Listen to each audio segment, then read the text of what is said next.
Welcome to Unpacking Peanuts, the podcast where three cartoonists take an in-depth look at the greatest comic strip of all time, Peanuts by Charles M. Schulz.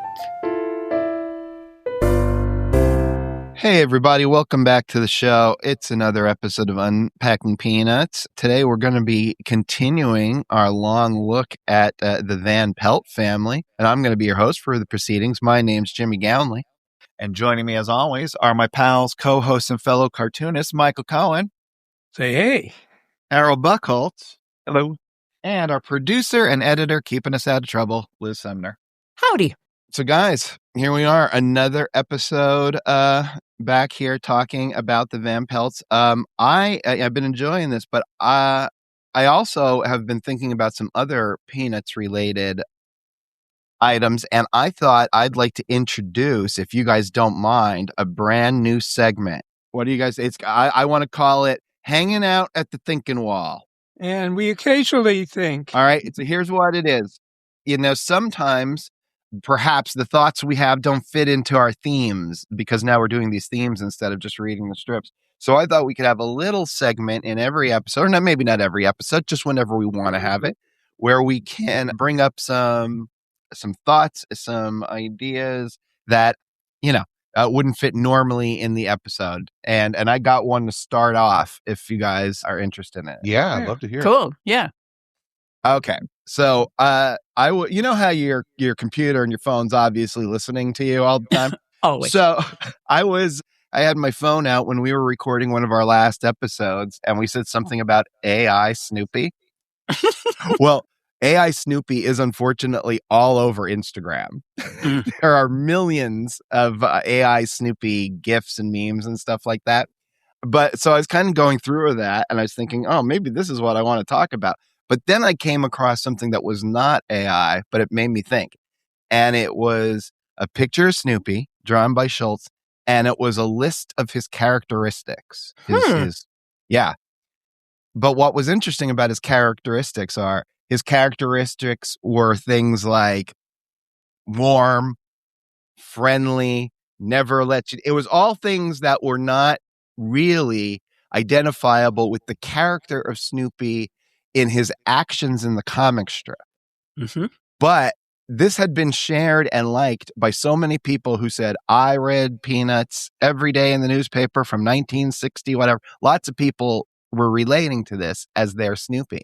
And I was thinking, okay, in the same sense that Schulz, I thought, was a character in the strip, does it sort of make, because Snoopy talks to the audience, he invites us into his little fantasies and stuff like that, does that mean that there is a relationship and a character of Snoopy that is different than the character that is experienced by the comic strip characters themselves?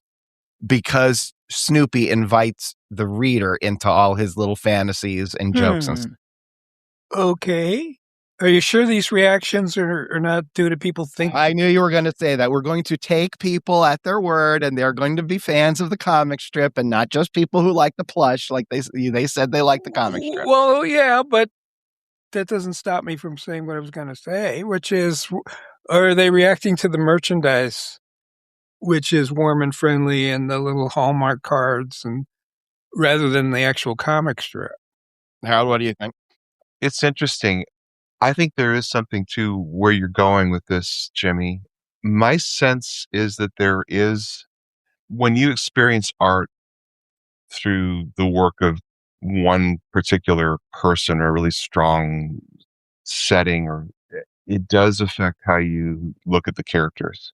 One of the things I used to say about Frank Capra, who directed my favorite movie, It's a Wonderful Life, and did a bunch of other famous films mostly in the 30s and 40s. I love Capra's films because he doesn't judge his characters. He doesn't allow his actors to judge the characters. And you just get the sense that he's loving the characters, which, in the context of Schulz, I feel like Schulz respects all of his characters despite their flaws. And I do think that comes across in terms of how we see them. And I've seen that list that you're talking about, Jimmy. Did you see something with like Schultz's handwriting, or is this just a poster that somebody made of Snoopy? Because there's one. Yeah, mine was just a meme. It wasn't. If it's the one I'm related thinking directly. of, I believe that is a poster that is being used to sell into schools. So they're basically trying to model. If it's the same one, they're trying to model good behavior and using a popular character like Snoopy, and so they drop those things in. And yeah, it's not always true of Snoopy for sure. But I remember when I was looking at it, it was like, it is true at least sometimes, right? I don't think there's anything crazy out of character, Yeah. right? It's just that No. this is Snoopy at his best, I guess you might put Mhm. it. And I do feel like we look at characters through the lens of the creator if the creator has a strong opinion. It really, really, to me, does matter how the creator is coming across as what's the creator's opinion of the character. And I do think Schultz loved his characters. Oh yeah. Jimmy, can I clarify? You asked whether Snoopy's personalities, the character of Snoopy, exists out for the readers and consumers of Peanuts outside of the characters living in the strip. Is that what your question Yeah, well, was? it's because, yes, what I'm saying is essentially, Snoopy steals Linus's blanket, but then talks to us about how fun it was stealing Linus's blanket. Snoopy is annoyed because his dinner's late, but then tells us something about it. We have a relationship, the readers have a relationship with the character Snoopy in the comic strip that's fundamentally different than the characters in the strip because they never get to do that. So my reaction to that question, it reminds me of a concept I learned about through NLP, neurolinguistic programming, which is the idea that the meaning of the communication is in the response that it gets. And so that rings true for me that people who are receiving Peanuts have their own meaning of what it is. Yeah. Well, that's all I was thinking about. So, well, what's your take on that? You open up the question. You've been thinking about it for a while. Can you flesh out like what you're seeing in all of this?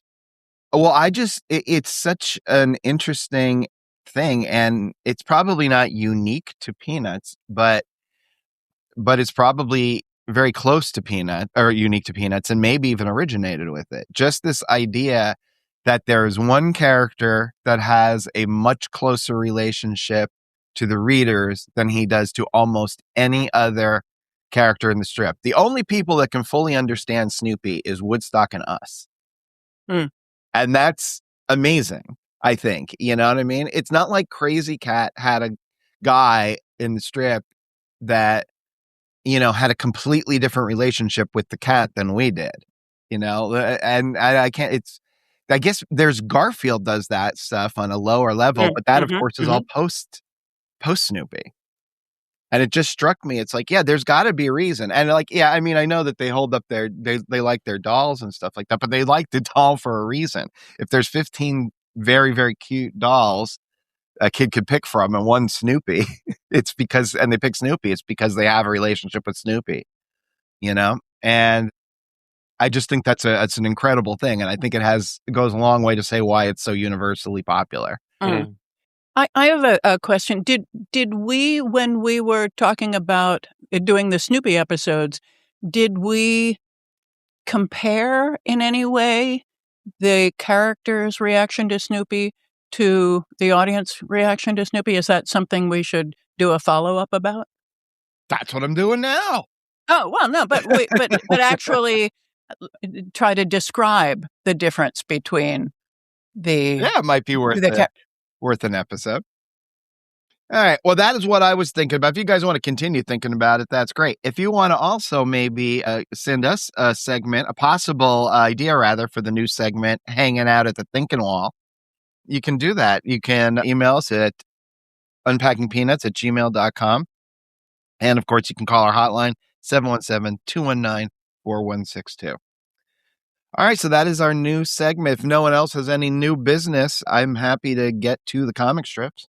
Sounds good. All right. Now, I picked the comic strips for this episode, and I did them in a completely out of order, kind of chaotic pattern. What I wanted to do is I wanted to share some clear examples of the relationship between Lucy and Linus, and then also a little talk about possibly their career goals, because these characters, as much as any characters in Peanuts, maybe more than any characters in Peanuts, are real focused on their future careers. So, with all that said, let's start. February 15th, 1965, Linus and Lucy are outside, and Lucy is on her hands. They're both on their hands and knees, but Lucy is staring at the ground, and she said, a little spot, and she says, "Look at this tiny little bug." And then as the bug crawls away, she says, "It's appalling how little he knows. He's not like us. He doesn't know anything about voting or disease or earthquakes or love or Monday mornings." And then Linus says to Lucy, "Who's better off?" If you look closely, I think it's a piece of fuzz. Oh, no. I apologize if the guys make me laugh. I'm going to cough all episode. I have a bit of a cold. I'm actually recording this episode from bed. Aww. I'm all tucked in. Oh, That's a cozy just image. don't go to sleep on for us. us to have. I have to say, it may be my new setup. Well, I'm kind of I'm doing liking it from bed as well, but I'm always doing it from my bed. That's all I got here. Oh. Yeah, I'm sitting on top of the bed. Oh, I bet Michael would want to be doing it from his bed. He does all of his drawing from bed. We got to do a slumber party episode. Peanut slumber party. We're releasing it at midnight. I like this because I think it kind of shows the two guys together here. We got Lucy, who with this tiny little bug is criticizing it, and not really criticizing it, but she's thinking of all the things he can and can't do compared to her and her human friends. And then Linus asking something philosophical and somewhat gentle, and making Lucy think, it looks like, there in that last panel. Yeah, it's great to see them together, and it does remind me of, having that sibling relationship. 'Cause I did have a very smart older sister who was, trying to shepherd me through some of the things that I was clueless about. So it's nice to have somebody who's been through it before you.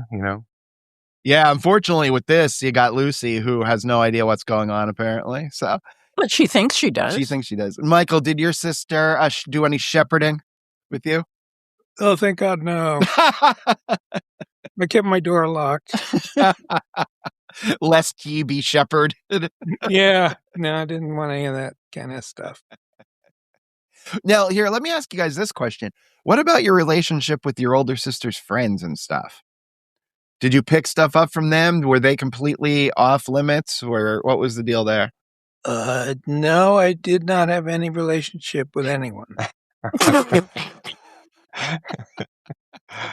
Yeah, usually in my world, usually if it was like her specific friend who'd come over or whatever, I would 99% of the time not be a part of that world, because that's their time.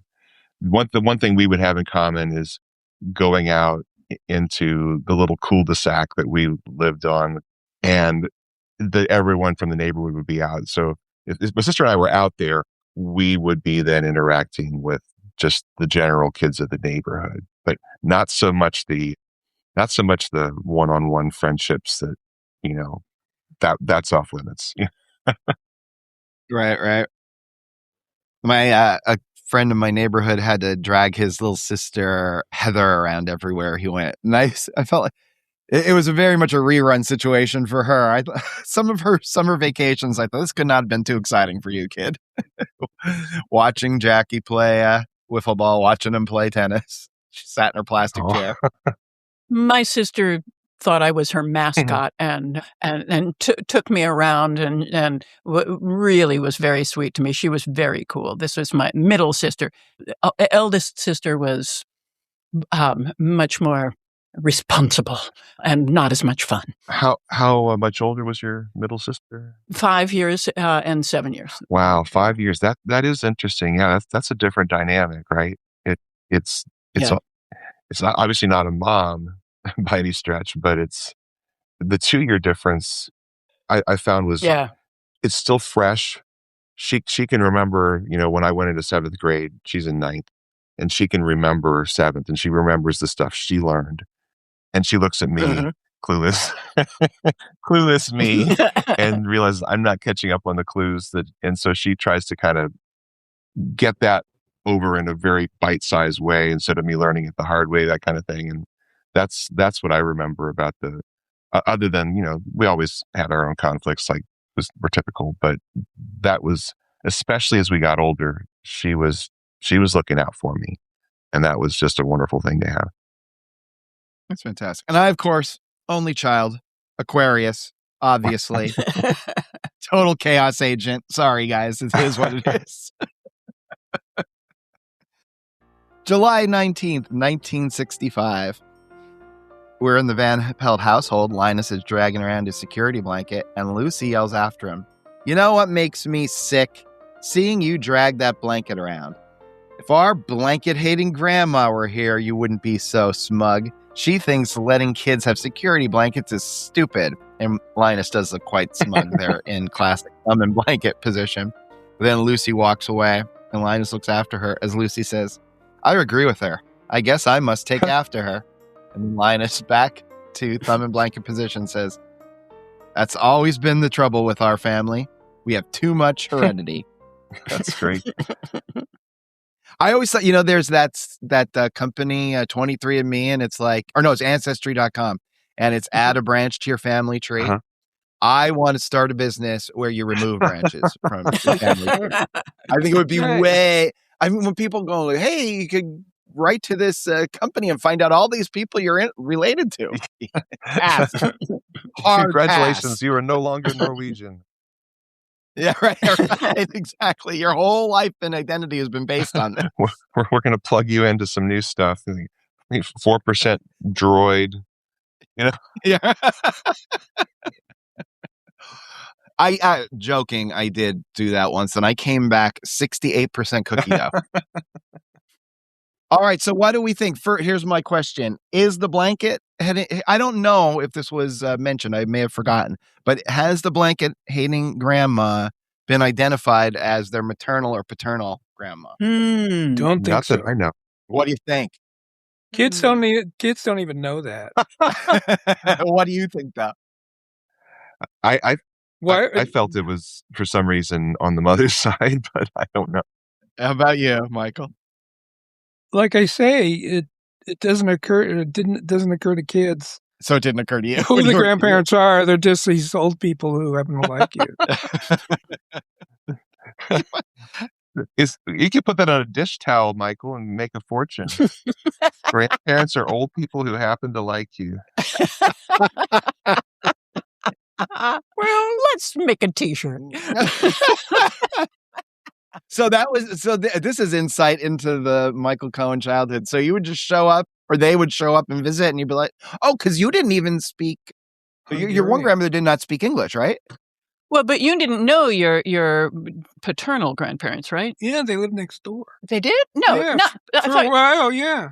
Really? Yeah. My grandmother hated us, and my grandfather didn't say much except in like Yiddish, which we didn't understand. No, anyway, that's just my observation. I just don't think kids think about, "Oh, that's my mom's mom." That's just kind of like too complex for a little kid's mind. Okay, but what about you? Do you think the blanket-hating grandma is the mom's mom or the dad's mom? If you're just making a bet.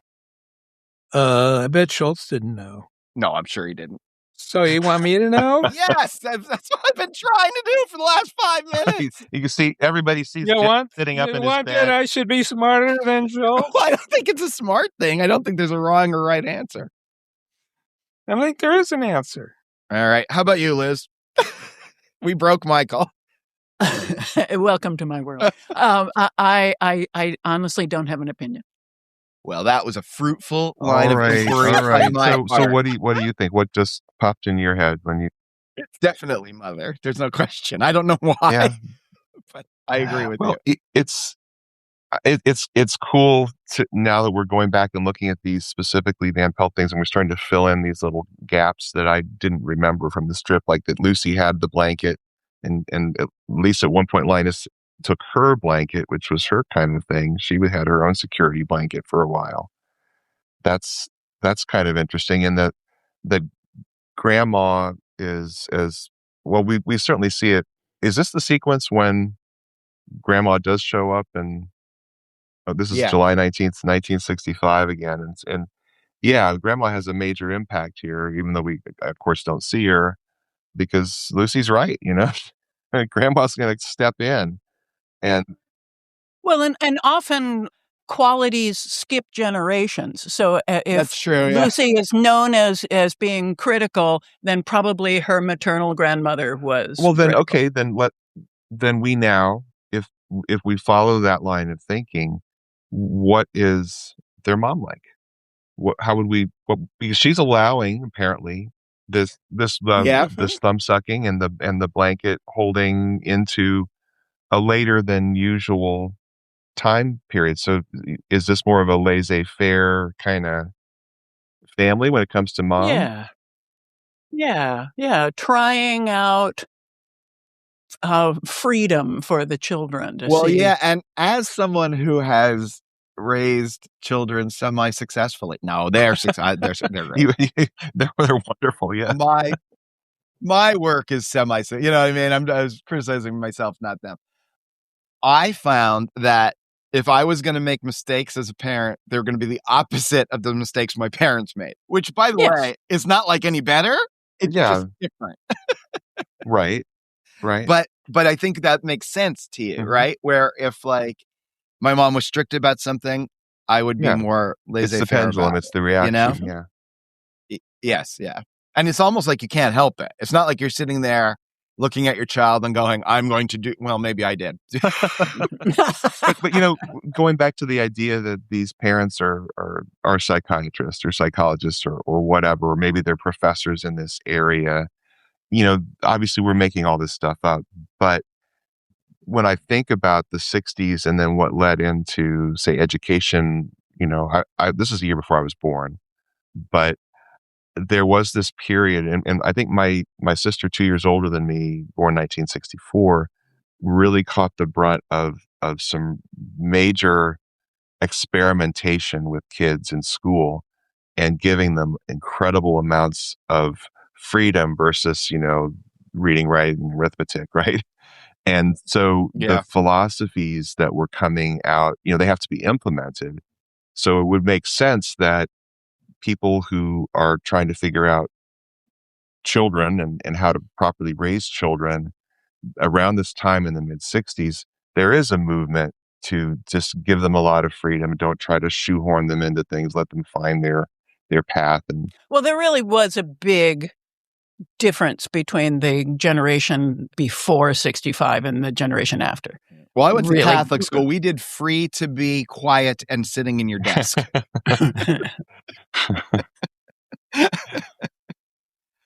Now, hey, before we leave this thing, because I also picked July 20th, 1965.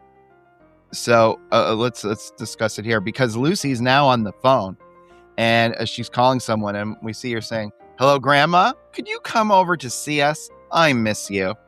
Linus walks in and sees this occurring as Lucy continues, "This afternoon?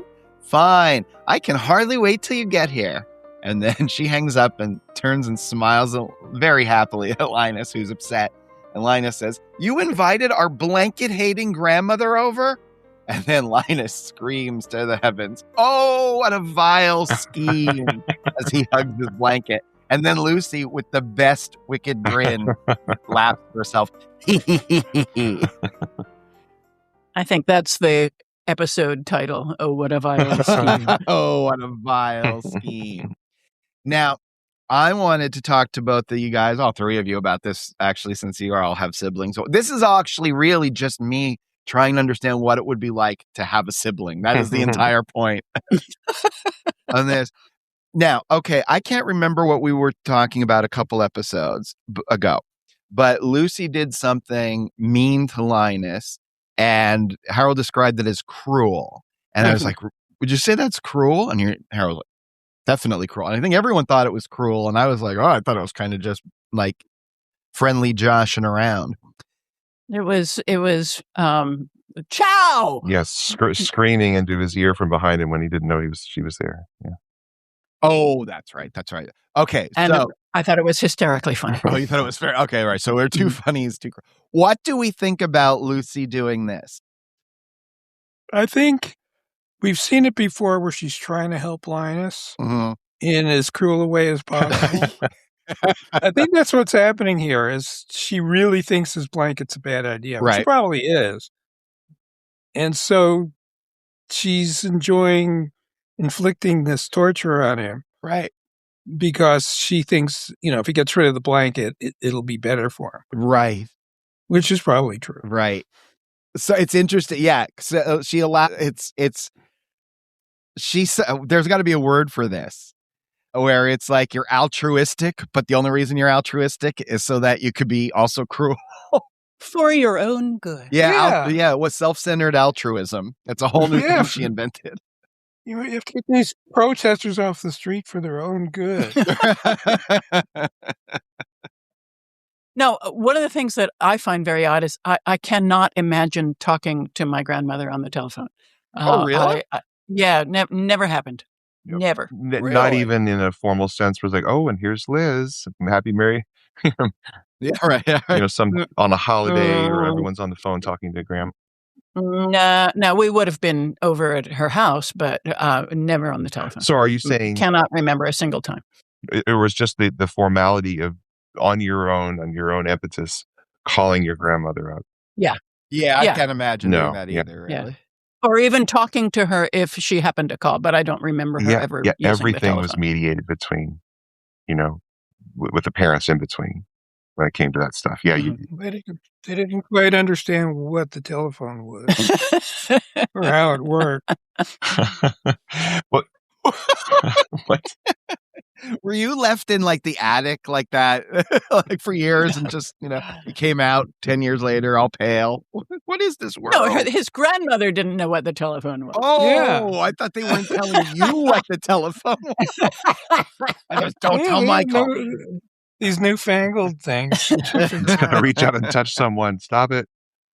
Yeah. Hey, listen, can you imagine in 5-6 years, like we'll be wishing we were as adept as our grandparents, I'm sure, with technology. Yeah. Well, yeah, it's, I don't know. I can't remember how you put it, Michael, but I think, it's absolutely true that Lucy thinks she's doing the right thing for her little brother.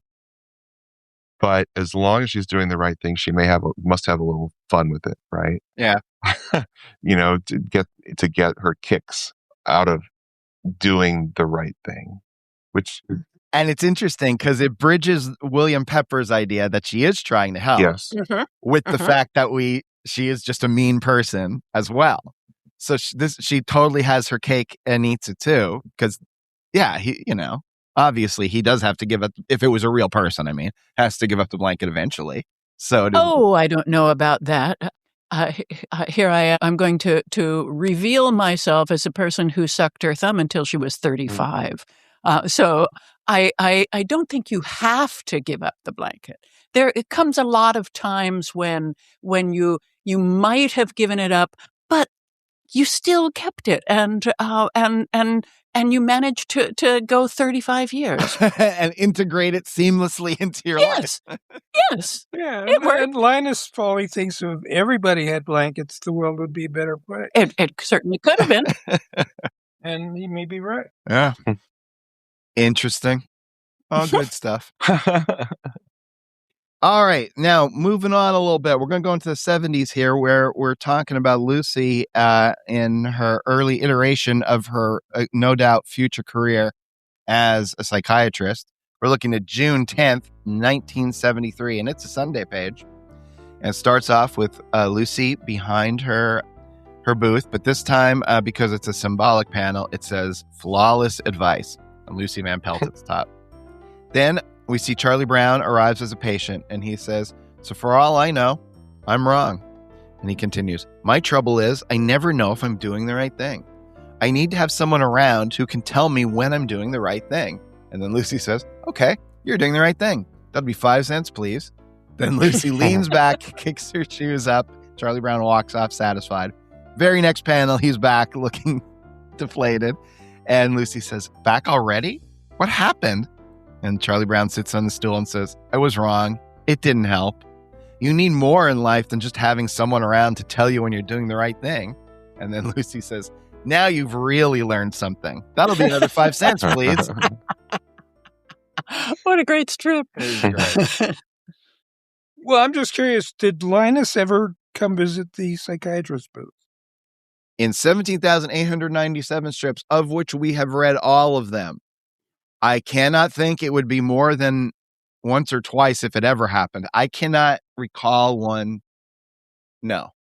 Oh, I will search on Peanuts search to see. Because it seems like there'd be some good laughs there if it happened. Yeah, unless Linus is just too smart to... Linus is getting it for free. He doesn't have to pay 5 cents. Well, that's true. That's true. Charlie Brown, he has to cough up a dime. That was going toward a comic book. Look at that silhouette panel. That's something Schultz did not do very often. Yeah, the second to last I panel. just wanted to say, isn't it weird? The eyes on Charlie Brown is particularly strange. Yes. And you rarely see that complete side view of the stand where you see like her legs, like you can see it's actually a box that's, she can tuck her legs under. Yeah, she's got a little stool, I think. Yeah. I relate to this now that I'm setting up a booth in front of the Metropolitan. I'm analyzing her style here. He's like, that's very effective. You can easily get that in and out. But this is one of Wally Wood's panels that always work. 22 panels that always work. We'll explain that to our listeners. Well, Jimmy, go ahead. Oh, God. Okay. Wally Wood was a cartoonist that started in the early 50s, and he worked for all the big companies, not all the big companies, but he worked for EC Comics and Marvel Comics. And one of his things was that he was a very efficient, let's say, freelancer. And he had all kinds of rules for making the work go smoother and better. And he had this thing called 22 panels that always work. And you can find that on the internet now. It's just a little sheet he drew with sketches on it. And basically, if you're stuck, you can follow this little chart and find a type of panel that will always work. And having the characters in silhouettes from a distance is one of the 22 panels that'll always work. It has things like close up, I can't remember any of the other ones now, but yeah, it's very interesting and helpful to have around. So the second to last panel is the panel for those of you guys who are not playing along at home looking at the strips. It's the panel where Charlie Brown is saying to Lucy, you need more in life than just someone around to tell you when you're doing the right thing.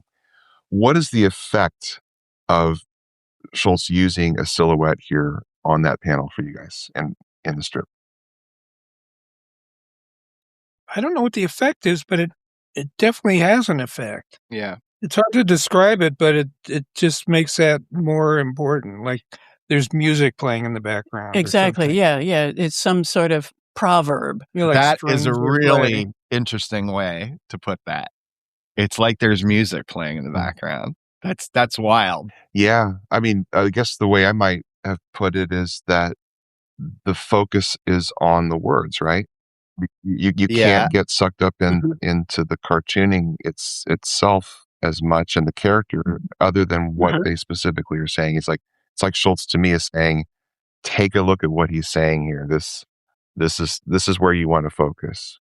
This is something interesting about this, right? Okay, because in all the drawings we see Charlie Brown and Lucy clearly, right? And it was I know. And then Lucy just talking to you, but meaning Charlie Brown, right? The silhouette, he doesn't say, I need more in life. He says, you need more in life. Meaning, though, one needs more in life. So it's like saying, this is the point. This is universal, as opposed to just being about Charlie Brown. And now I'm not thinking he necessarily thought that, but it's definitely there. It's the only time where Charlie Brown is talking about anyone other than himself. And it looks like even if he's in silhouette, you do have two little white dots for his eyes and a white dot You for do. Lucy's profile looking at him across through her her booth entrance there. And the way his arms are out, his explaining arms are out, the classic Schultz explaining arms. I think of Yep. Sally doing her show and tell, you know, those little hands out. Yep. It looks like he's looking straight at us. Yeah. Even though it's in silhouette, which is weird. But it's like he's on the stage looking at us, telling us this. Yeah. Yep. And FYI, on September 13th, 1961, there's a strip with Linus at the psychiatry booth. There you go. We should check that out. I found that on peanuts-search.com. Yeah. Well, hey, since you did that, what's the date? And why don't we check it out right now as part of the show, and then before we do our break. September 13th, 1961. Okay, so here we are. September 13th, 1961. Charlie Brown is in his house, or in a house, and he looks and he sees that something has been plugged into his wall socket. And it looks like it's quite a long cord. So he follows it, and in panel 2, he follows it right out of his house and then down the little stoop. And then in panel 3, he follows it across the lawn. And then we see it arrives all the way out at a reel-to-reel recording deck at Lucy's psychiatry booth. We see Linus there, definitely as a patient. And the sign now says, psychiatric help, 5 cents, modern methods. Yeah, okay. That's it. So we That's don't know what the session was about. We got to get our hands on that tape. Yes. Oh, yes. Oh, it's probably on some hard drive and will never be found again. You know, sometimes things happen. Things go missing. What are you going to do?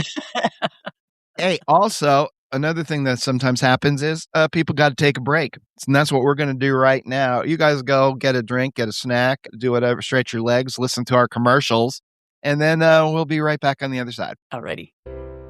Hi, everyone. Thank you for listening and engaging with us. Your appreciation makes this effort a real pleasure. And now we're asking that you support our work. If you enjoy the show, we hope you'll join us on Patreon as a contributor.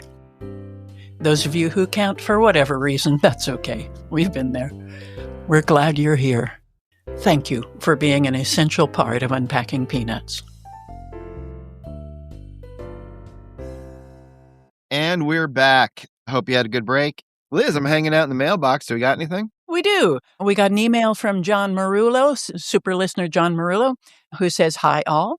Hearing the first episode of the Family Van Pelt series and a discussion of the parents brought me to a realization. There may be exceptions, but as a rule, if we know more about any human Peanuts character's parents, that character has a canonical surname. Of course, we have the Brown and Van Pelt families about whom we know the most, but we also have Violet Gray, for whom boasting of her father's accomplishments was a running gag in the early 60s. Peppermint Patty. 5 and 3 and 4, 94572, whose father went hysterical one night because of their zip code and changed all their names to numbers. It can be assumed the parents' names are 1 and 2, making them the only parents of recurring characters with given names. Hold on. I just want to say, that's genius. I am wildly impressed by figuring that out. Yeah, the parents have to be 1 and 2. Well done. Peppermint Patty Reichhardt, whose father is raising her alone and calls her his rare gem. And Tapioca Pudding, who only appeared briefly, but we do know that her father, Joe Pudding, works in licensing. I doubt that Schultz did this on purpose, especially since right. Violet's surname is mentioned once very early on, but it is interesting to note. I'm really enjoying the new format, and I'm looking forward to hearing more about the Van Pelt family. That's fantastic. Thank you for writing. That's a great observation. Thanks, John. And we heard from Shayna Hickey 1987 on YouTube, who commented, Woodstock episodes, yes, please. And then she added, you guys are so fun to listen to. Aww. Thank you. Yeah, we're having fun with the new format. It's a little looser and just kind of a little more off the cuff, and it helps us, I think, weave in and out of some of these themes a little bit better. I'm enjoying it. And Rich Thomas sent us a Oh, video that from guy. Instagram of a Snoopy traffic light in Taiwan.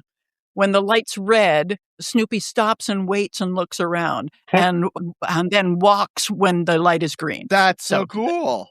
Yeah, it's very cute. That's better. It's better than that disembodied red hand. The red Definitely. hand. So that's it for the mail that I have. All right. So did the city pay a licensing fee to Peanuts Worldwide or what to have Snoopy as a walk signal? We'll have to find out from someone in Taiwan. Taiwan, get on that. We got some messages from the hotline, 2 voicemails. First off, we heard from super listener Joshua Stauffer, who says, "Hey guys, Joshua Stauffer here, listening to the beginning of the Van Pelt analysis. I remember the first time I saw these earlier strips. I was 10 years old and my school library had an impressive collection of Peanuts reprint books. Me and some of my 5th grade classmates were looking at these and one kid said, 'Dude, that's like baby Charlie Brown.'" Little Charlie Brown. We were all surprised to see the Peanuts characters looking so young. By the way, if you're looking for another character to explore, I'm rooting for Unpacking Peppermint Patty all the way. Be of good cheer. Be of good cheer. Yeah, thanks, Joshua. Peppermint Patty, the one you said could be its own strip. Easy, right? Easy could be its own strip. We also heard from someone who did not identify themselves. So they are listener 626. So happy I just found the pod. Enjoying the Snoopy episodes. I would like to see an entire season focused on Woodstock. Yes. How many Yes, 2 Woodstocks votes for are we getting? Woodstock. That's like 3 or 4, right? Yeah, I think so. Pretty exciting. Yeah. Now, of course, the Wonderful. more people want us to do it, the less I want to do it. But that's more about me. That's a Yeah, that's really for the psychiatric booth. I need to deal with that. And I really want, when we do Marcy, I want to focus on Marcy and not do just Marcy with Peppermint Patty. I think Peppermint Patty is such a strong force that I want to make sure that we give Marcy her due. Well, and I also think it's a really interesting way to look at something like this because, like you say, Peppermint Patty is a strong force. So Marcy is different with Peppermint Patty than she is with other people. So it's really goes to showing, the subtlety of Schultz writing if we look at them in different ways. Plus, we got to fill episodes, people. So listen, though, if you guys have a suggestion about what you want, we're leaning towards Marcy, the Many Moods of Marcy, or what was the other one that we had? Mean Girls with Patty and Violet, and then this write-in momentum for Woodstock. I don't know. That seems like a train that we can't stop. So, but if you have a tidal wave, there's 2. So if For you have Woodstock, that would be a tidal wave.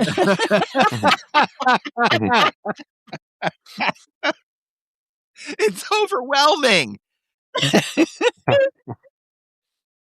All right. So anyway, that's the mail. If you want to get in touch with us, there's a couple ways you can do it. The first thing, you could just email us, unpackingpeanuts@gmail.com. Then you could go over, what you got to do is you got to go over to that unpackingpeanuts.com, sign up for the Great Peanuts Reread, which will let you know what we're going to be covering as we go forward in this new kind of format that we're exploring. And you can also call the hotline or leave a text message, 717-219-4162. And remember, when I don't hear from you, I worry. All right, that's the mail. That brings us to our other newish segment, Unpacking Peanuts Recommends. Do you guys have anything that you are ready to recommend to our fine listeners this episode? Yes, I do. Michael, what do you got? What's it called when a writer, you publish a book and there's all these quotes and they all happen to be like friends of the writer? There's a word for that. Self-publishing. No, not quite. Hagiography. Whatever it is. Anyway, my recommendation is an obscure comic called Amelia Rule. No. Yeah, it's really genius. You may notice that Jimmy's rather funny, and this strip is great. And what's really interesting about it, because I was gifted the collected 8 volumes of Amelia, which is the entire run.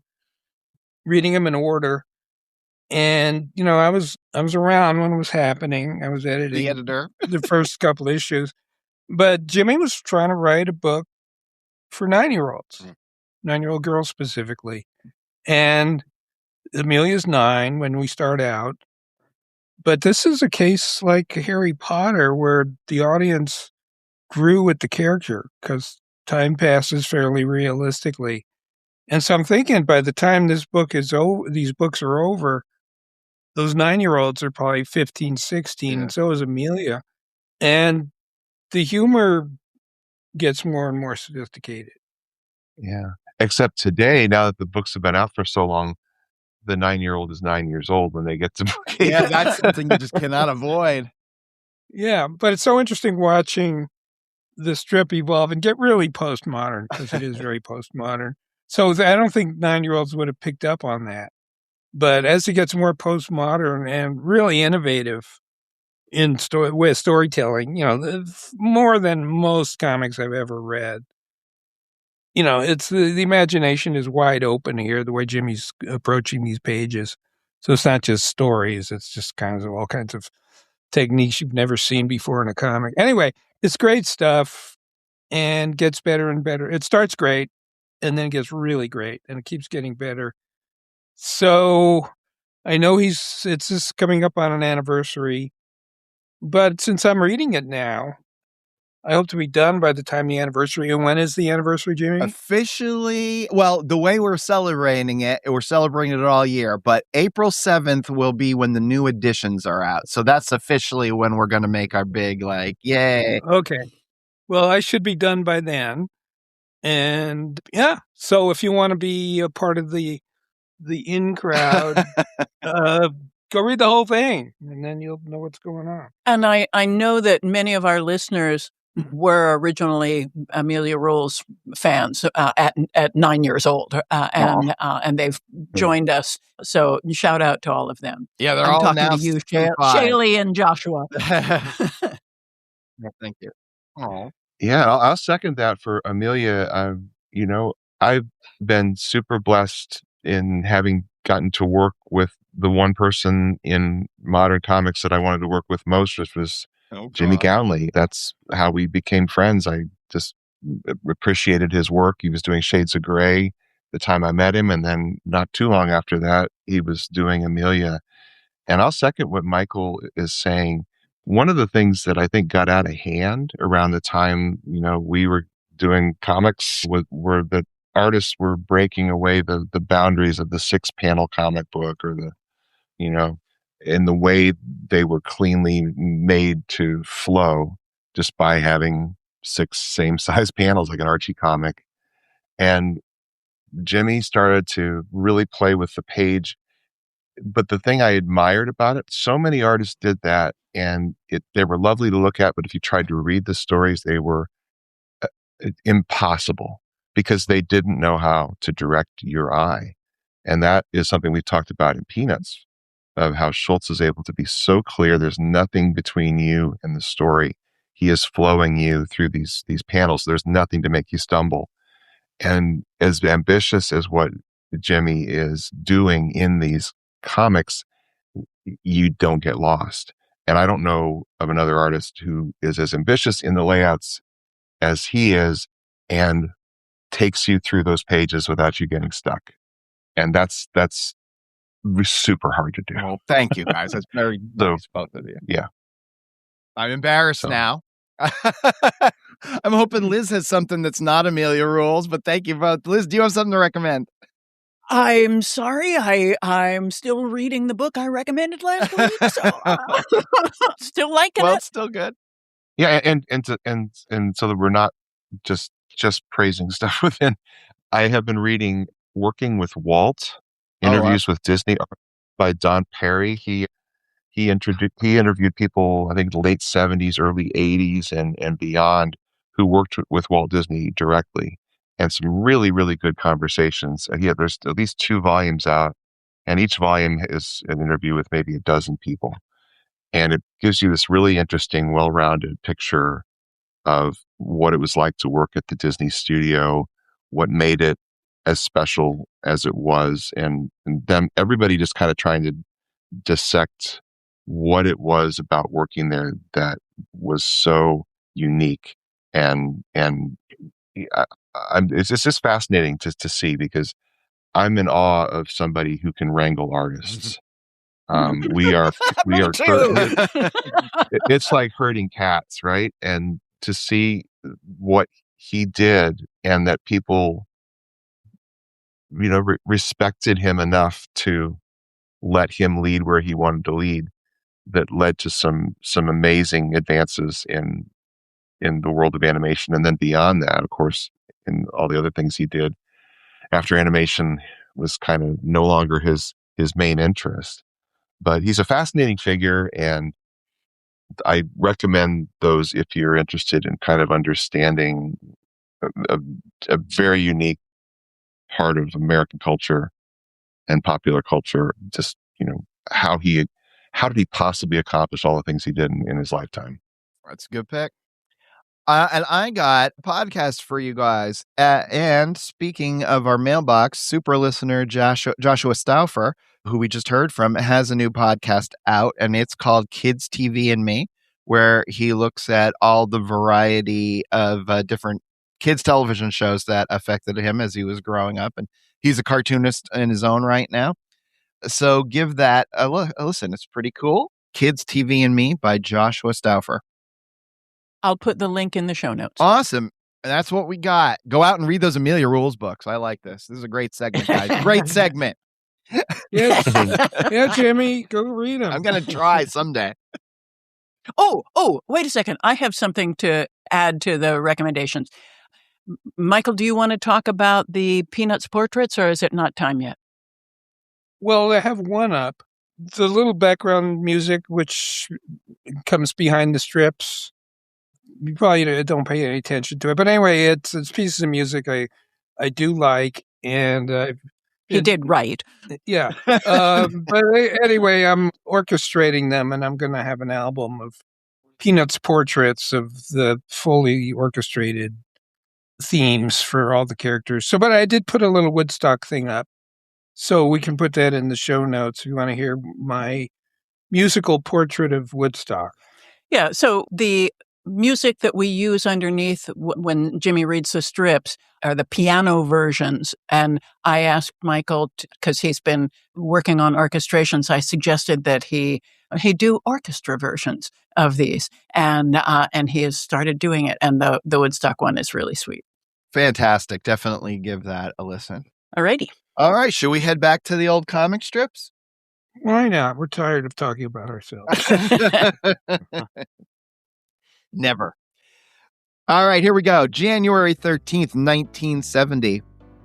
Lucy and Charlie Brown are out for a walk in the cold winter, and Charlie Brown says, "I hate having so many faults." They stop, and he says, "I'd really like to be a better person." Then at the Thinkin Wall, he continues, "I wonder what it would be like to know that you were perfect." And then Lucy rests her head in her hands and says, "Take it from me. It's a great feeling." I believe she believes that. Oh, absolutely. But she doesn't seem to be a very happy person. No. What is the dichotomy there? She's not getting any satisfaction from being perfect. Being perfect. Because everyone else is so imperfect. Yep. Lucy definitely retains some only childness from her early days. Are you saying you relate to this? Well, after that break where we just talked about how wonderful I am, yes, I feel exactly like that. By the way, your bribe money is in the mail. It's a nice little strip with a little birch tree with its leaves gone. Looks like it's late fall or maybe early winter there, wearing their hats and their coats, walking up to the Thinkin Wall. He really puts some detail into the second panel. Yeah. And it gives you just that sense of kind of the cold, crisp air, and just with a few lines as he's so good at doing. And I think he liked this strip. Yeah.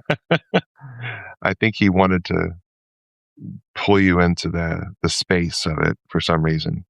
For this one, it's really about Lucy's opinion of herself. Do you suppose Schultz ever thought of himself as I'm perfect? Or that he explored feelings like, take it from me, it's a great feeling? Yeah, there's no way he didn't know he was the best cartoonist in the world. Mm-hmm. I mean, it would be impossible to like not pick up on the subtle clues that what you're doing is working for people.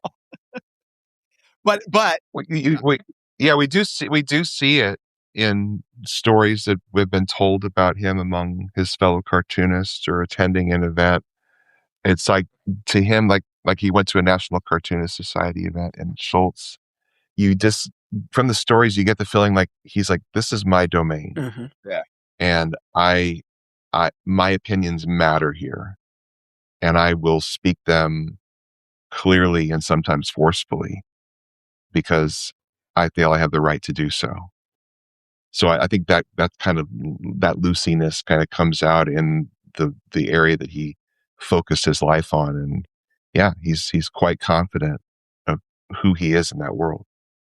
One thing I wish I could steal from Schultz that I don't know if it works outside of Peanuts, but like panel 1 where they're just floating above the ground. Mm-hmm. And I'm reading that as them bouncing along the ground. Yeah. But if I drew that, or at least I'll just say if I drew that, it would look like they were floating above the ground. And I don't know why. I don't know if it has to do with their body shape, if it has to do with the exact distance they're left off the ground. Like, I'm not sure what makes it work. I think it's knowing that it's Peanuts. I think that if somebody who had never seen Peanuts before looked at this, it would look like they were floating off the ground. Would it? I think so. What do you guys think?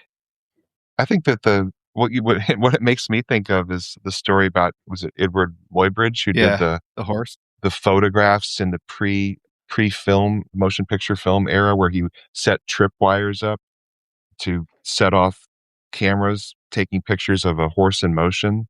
And the story behind it is that came out of a bet.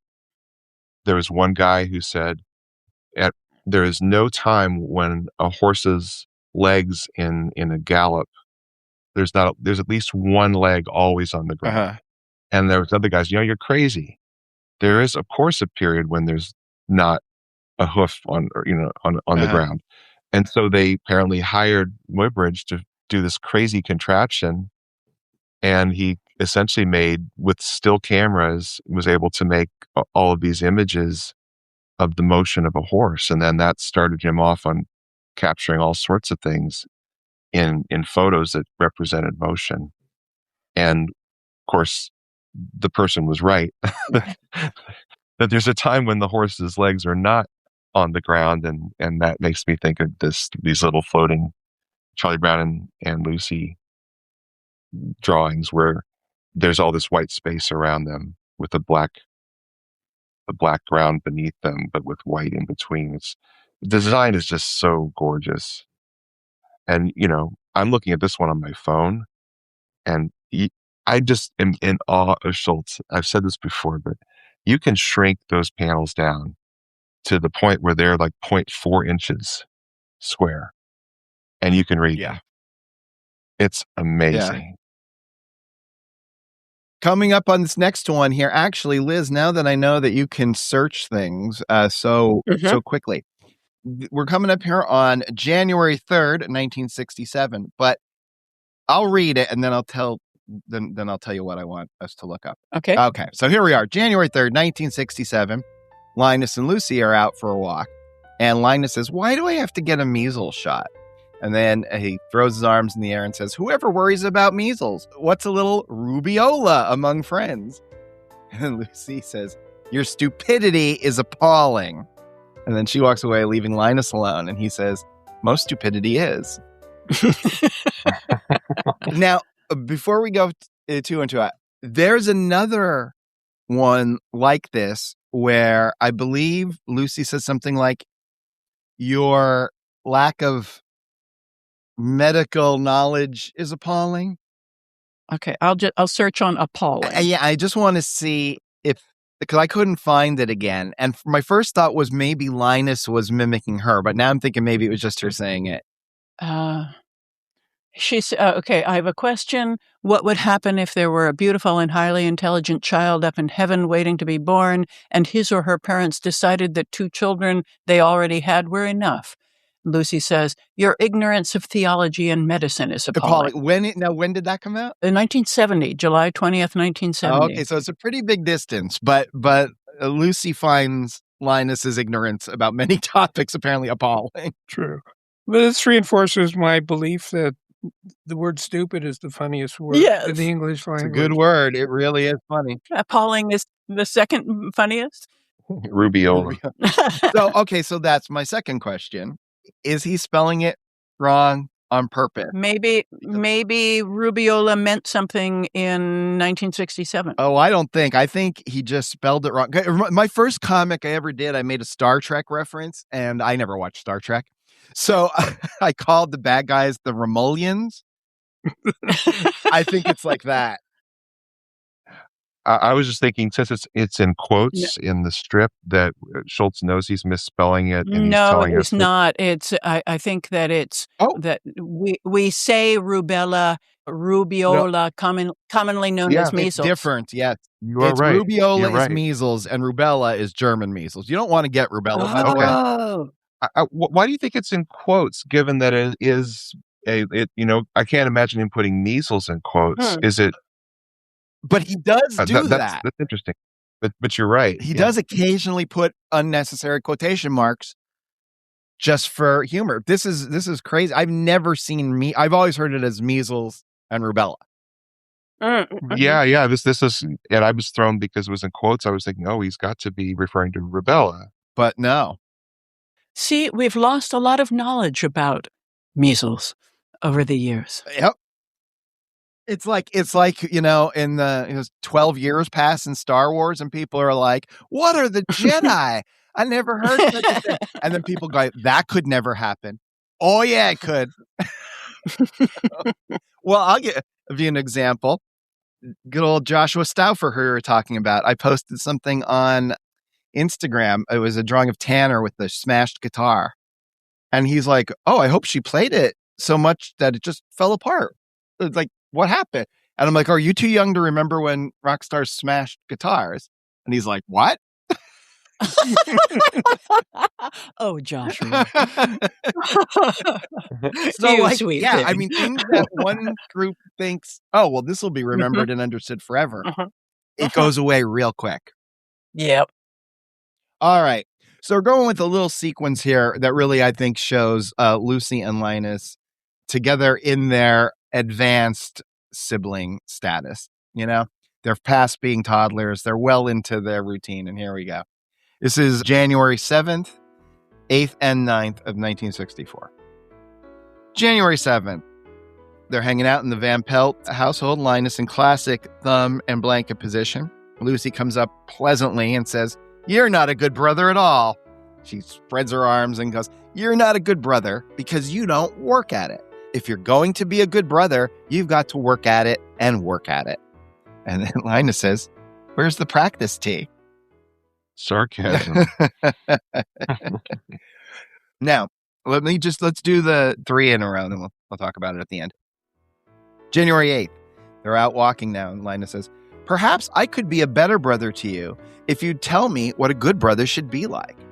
"All right, I'd be glad to. A good brother should be kind and considerate." And Lucy continues, "The welfare of his sister or sisters should always be one of his chief concerns. He should be honest, thrifty, and sincere." Now, by the way, it's completely turned to night. Linus is on the ground waiting, leaned up against a rock. Lucy continues, "And trusting and faithful and courageous and bold and patient and generous." And Linus says, "Good grief." All right, let's just discuss those two, and then we'll do the last one. So this is, to me, Lucy becoming completely integrated. Her work life of criticizing people and her home life of being a big sister have really come together here for poor Linus. Do you think Lucy works and works and works at being a good big I sister? do not. She certainly engages in the role with relish. But she thinks she's perfect, so she doesn't think she has to work at it, I would imagine. And what is the connection, do you suppose, between criticism and advice for people in the psychiatry booth? 5 cents. That's right. But this is criticism because he doesn't have to pay for it. If he goes to the stand, he has to pay 5 cents and gets advice. It's interesting. The like thrifty is the number 2 thing a big brother should be for Lucy. Well, it's like Boy Scouts: trustworthy, loyal, courteous, kind, obedient, cheerful, thrifty, brave, clean, and reverent. Thrifty is in the Boy Scouts code? Yeah. Well, it's also telling that Lucy giving her definition, it's the welfare of his sister or sisters. You couldn't be a brother to a brother. Yeah, right? No, can't be done, right? It's only your sisters, yeah. Were you two all of these things to your older sisters? Yeah, right.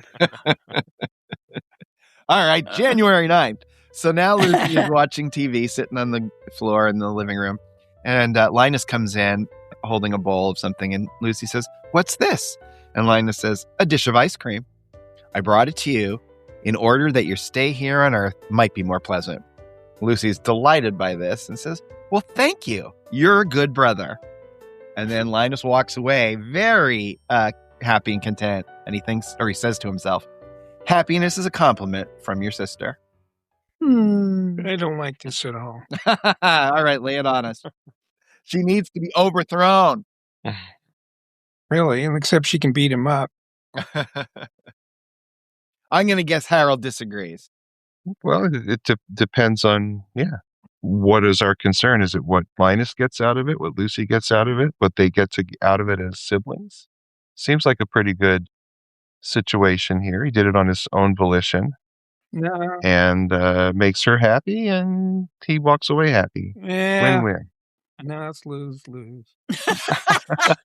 Well, again, welcome to my world. You get ice cream. At least Lucy won, right? Yeah. It's a nice big dish. It looks like there's 3 scoops. Yeah, it looks real good. I got to tell you. But I think, unfortunately, it is probably seal test. Oh, what's wrong with seal test? It's like ice crystals. I don't know. Oh, well, it wasn't in 1964. It was pretty good. They had butter almond. Yeah, well, I'm grateful to them for having sponsored Kukla Fran Molly. Turkey Hill, Pennsylvania, all the way. We're going to go back in time a little bit here. January 26, 1961.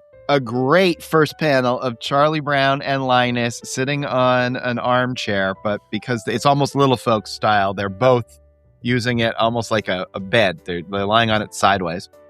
And Linus says to Charlie Brown, "When I get big, I'm going to be a doctor." Then he continues, "No, I'm going to be more than a doctor. I'm going to be a great doctor." And he stands up and he says, "I want to rise to the greatest height of all. I want to write a syndicated medical column." Of course, nowadays, the greatest height of all is to do a podcast on medical advice. Exactly. This is a little shout out to all the editors, all the newspaper editors. Now, do you think he knew someone who wrote a syndicated medical column? I could see someone else there. I'm sure United Features had one, right? January 19th, 1964. This is a Sunday. Charlie Brown greets Linus's front doorstep, and Linus says, "I'll bet you think this is my lunch." "Well, it isn't." And Linus is holding up a paper sack. They continue to walk, and Linus says, "No, sir, boy. I have something in this bag that will guarantee my getting an A in science." Charlie Brown says, "Let's see."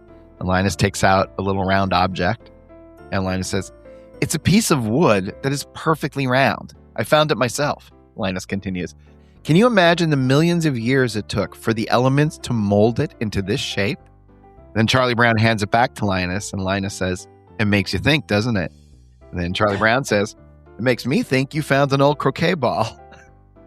And Linus is shocked by this, and he angrily throws it away and yells, I hate phonies. Now, the reason I picked this one is because it brings us back to our original premise of this whole season. Yep. Which is they are very Salinger-esque characters. And if there's one thing a Salinger character hates, it's phonies. Amen. Very Catcher in the Rye for Linus. Mm. That reminds me of the Ivan Brunetti synthesis of Catcher in the Rye, which was that one panel about phonies. Cool. Absolutely. I didn't get that reference. It's definitely cool. You think this is a direct reference? I don't think so. Well, I mean, maybe, No? but I don't think so. when was Catcher in the Rye written? 46 or 7. Oh, Like, okay. Yeah, but it was huge in the 60s. Yeah. It seems like something that Schultz would have. Oh, I would Oh, yeah. assume Very so. Yeah, likely and there's so read, many. right. I mean, he's almost a direct contemporary of Salinger's, and so many of their themes kind of intersect. Yep, time for a mashup. Let's do it. Catcher in the Pumpkin Patch. All right, so if you guys want to see how Catcher in the Pumpkin Patch turns out, there's a couple different ways you could do it. The first thing you got to do is sign up for that old great Peanuts reread over on unpackingpeanuts.com. That'll get you one email a month. That will allow us to tell you what we're going to be covering so you can follow along with us. You can also reach out to us through our hotline where it is 717-219-4162. You can leave a voicemail or leave a text message. And if you leave a text message, remember to identify yourself so I can give you a shout out on the show. And of course, on social media, we are at Unpack Peanuts on Instagram and Threads and at Unpacking Peanuts on Facebook, Blue Sky, and YouTube. Remember, all of us are cartoonists, so please, if you want to support the show, you can think about buying one of our books. The link will be in the description. So I guess that brings us to the end of another episode. We'll be back in 2 weeks for our big anniversary episode, which is really exciting. How many episodes have we done, Liz? I think it's 188, 89, something like that. And we're coming up on what, our 4-year anniversary? Yeah, it'll be 4 years on March 15th, I think. That is absolutely insane. Can't believe we made it this far. And thank you all for hanging out with us. It just makes it so fun. Yes, thank you. So for Michael, Harold, and Liz, this is Jimmy saying, be of good cheer. Yes. Be of good cheer. Unpacking Peanuts is copyright Jimmy Gownley, Michael Cohen, Harold Buckholtz, and Liz Sumner. Produced and edited by Liz Sumner. Music by Michael Cohen. Additional voiceover by Aziza Shakrala Clark. For more from the show, follow Unpack Peanuts on Instagram and Threads. Unpacking Peanuts on Facebook, Blue Sky, and YouTube. For more about Jimmy, Michael, and Harold, visit unpackingpeanuts.com. Have a wonderful day, and thanks for listening. They're just these old people who happen to like you.